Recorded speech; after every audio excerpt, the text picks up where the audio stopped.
คิดตบมึงก็จะคิดแล้วว่ามึงคิดอะไรมันเห็นตอนนี่เนาะ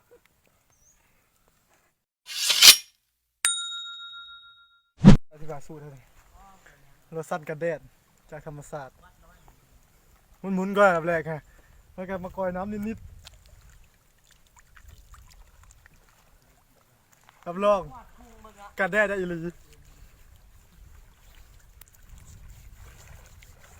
มีดาวมั้ง ไปเลยเขาหาปลาละ กันแดดเป็นไงรับรองมีดาว รสสัตว์กันแดด ยาวป่ะครับรสสั้นอยู่ไหน ของแท้ได้นี่ กันพวกเรานี่ ของแท้แต่เนี่ย นี่ของไทยของแท้ที่กัน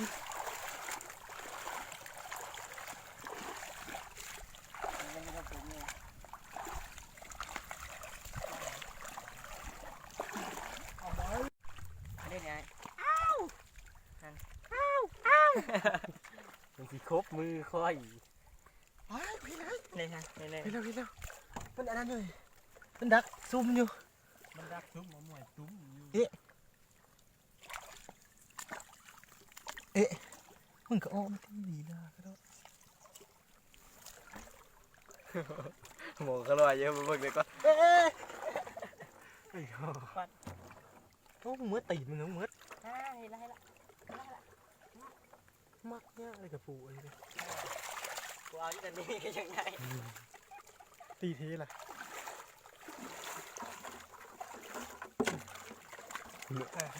ชอบพูดมันงูเอาปั๊บ ลองจบเลย เลิกจะไปคลิป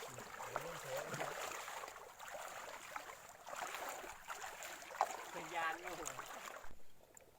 กระ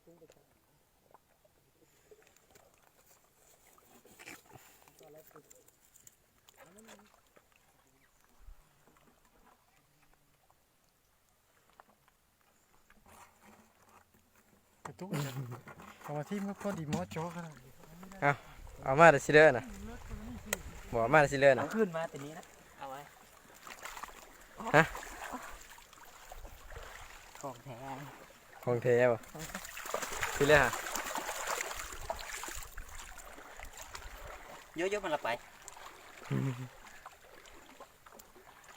นี่จวดนะครับ เอาลงอีมือหน้าจังมาเอาอี โอ้ละไป นี่เลยโอ้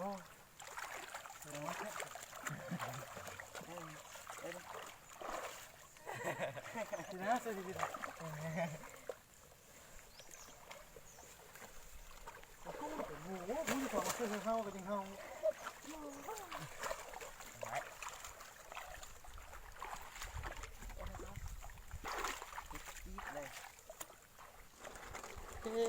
มีเสื้อฟุกน้อยสักกู เอากระปูตัวนี้นะอันนี้ได้หาล่าแล้วครบกว่าดิ ตัวนี้มันครบกว่าอันนี้เอ้ย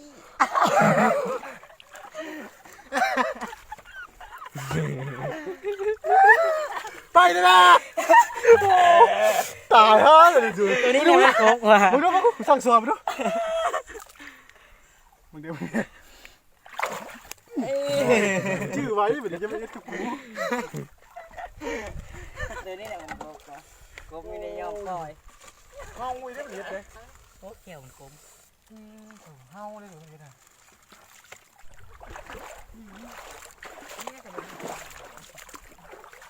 ตายแล้ว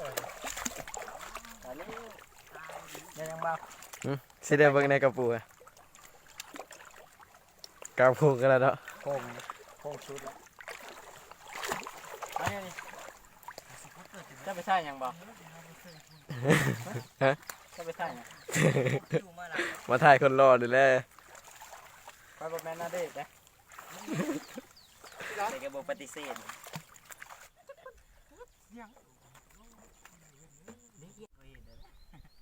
ได้เอาตัวใหญ่เลย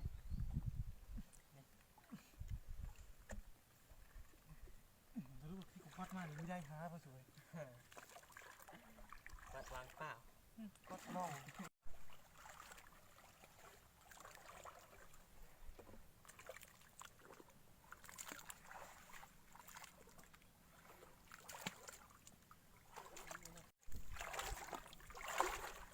เ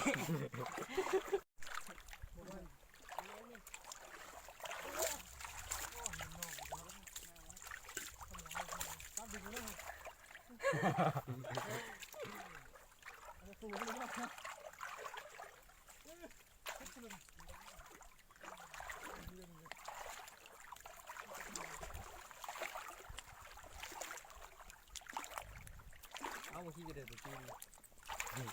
ถ้าเรากินก็เอา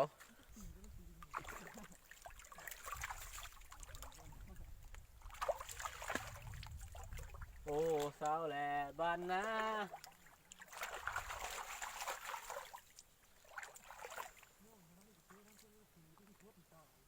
สูบบ้าแล้วแม่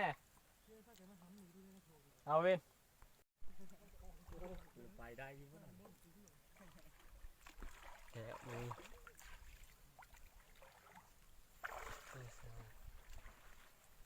นี่ก้อนนี่ก้อนนี่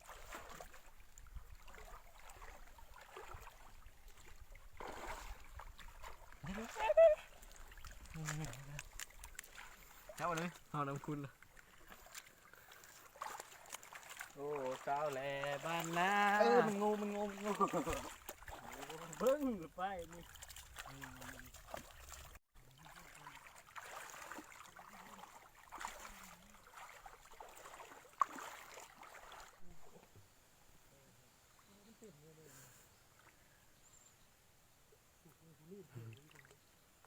ขี้ตบติด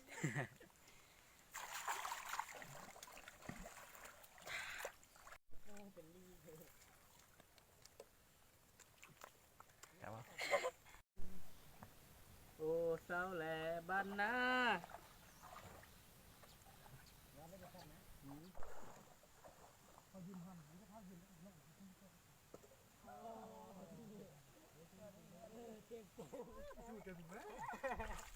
โอ้สาวแหล่บ้านนา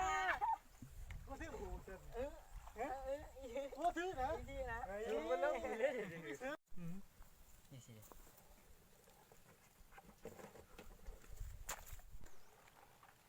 ดูเป็นเฟิร์ส กันเพิด เฟิร์สเตะหญิงจะเตะลงมา คือมันกูขี้ดำแต่เดินเพิด เป็น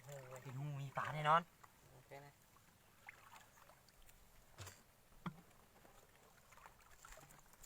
โอ้กูต้องไปนะมันนักนี่ไอ้เสือ กันเลยมักขบไว้ เอาเสือจังเลยนี่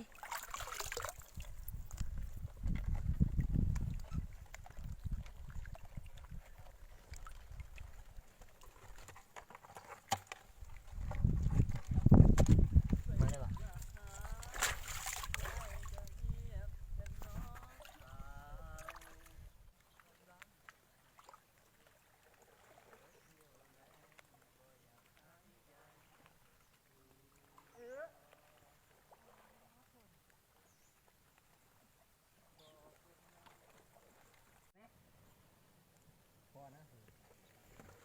ปลาลายน่าจะคูนะครับเริ่ม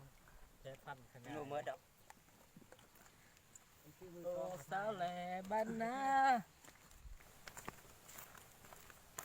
โอ้สาวแหล่บ้านนา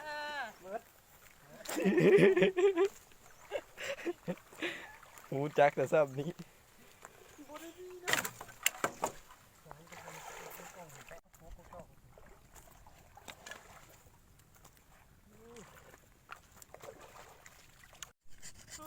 โต๊ะแต่สวย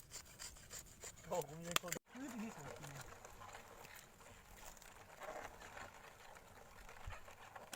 พอมือเป็นเปล่าแล้วมันไปได้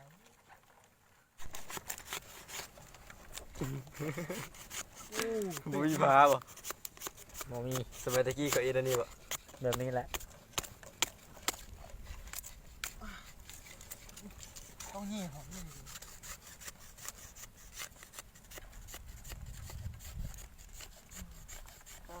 กินอะไรอยู่มันสิปิดไปได้อยู่บ่